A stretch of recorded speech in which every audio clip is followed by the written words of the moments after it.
looking at the number of children, really babies, under the age of 10 giving birth. This shows, in my opinion, that South Africa is riddled with rapists. True, and I think we miss looking at the stats in totality. If you look at the rape stats, you will see how these numbers that we are seeing confirms the rape pandemic that we have in our country. I mean, the last 5 years, Stats SA has been consistently telling us that 47% of rape cases happen under the age of 15.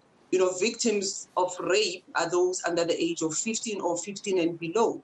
So when you look at these numbers, without looking at the numbers, the sexual violence numbers, you are not completing the full picture. And that is why we keep talking about it as teenage pregnancy instead of talking about it as statutory rape. So what do we do about this, Phinah? I mean, a lot of people would blame, for instance, police because of the crime statistics, and every time you report a crime such as rape, the kind of response that you get from police. Some people will blame government as a whole, but really this is a societal issue. It definitely is a societal issue, and that is why we need to not look at the police, because at the time it gets to the police, it's a response, right? We need to look at how do we prevent. And it means parents must be involved, educators must be involved, everyone, communities must be involved. We know who the rapists are. Sometimes the rapist is your husband, your boyfriend, your son, and we protect them because of the relational issues or because of how we relate with them. And it's unfortunate that because we do that, we create a bigger problem. When it's now yourself or your child being violated, you expect that there must be, you know, a response. So we need to prevent by actually calling out rapists, reporting them, even if it's your husband, even if it's your son, reporting them, you know, but also educating ourselves as to what the law says. So if a 10-year-old in my house is pregnant, I need to know what I need to do. It's not only taking them to a clinic, you know, it's also about following up.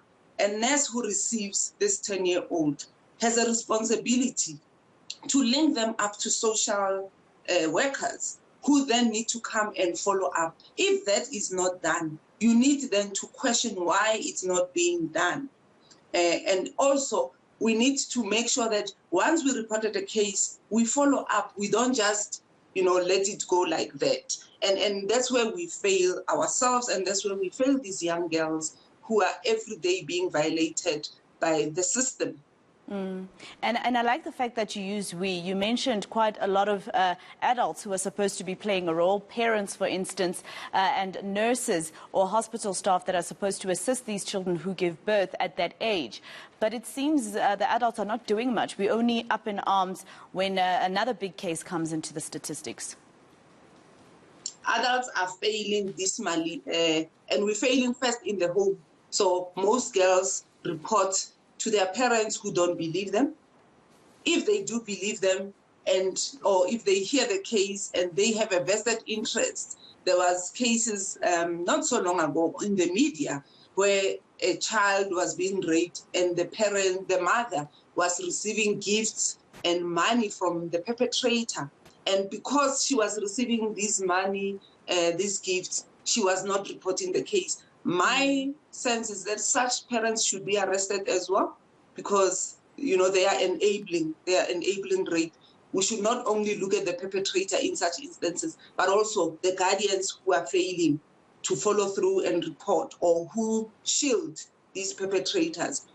So, comprehensive sexuality education on its own is not enough, because remember, that part is looking at empowering the young girl. Where we are failing, and these numbers are showing us our failure, is addressing the systemic issues. The system failures we are not addressing. We are putting the burden on the young girls to be the ones that protect themselves, to be the ones that prevent being raped. And how do you prevent being raped? Honestly, it doesn't matter how much information we give you about what rape is and prevention.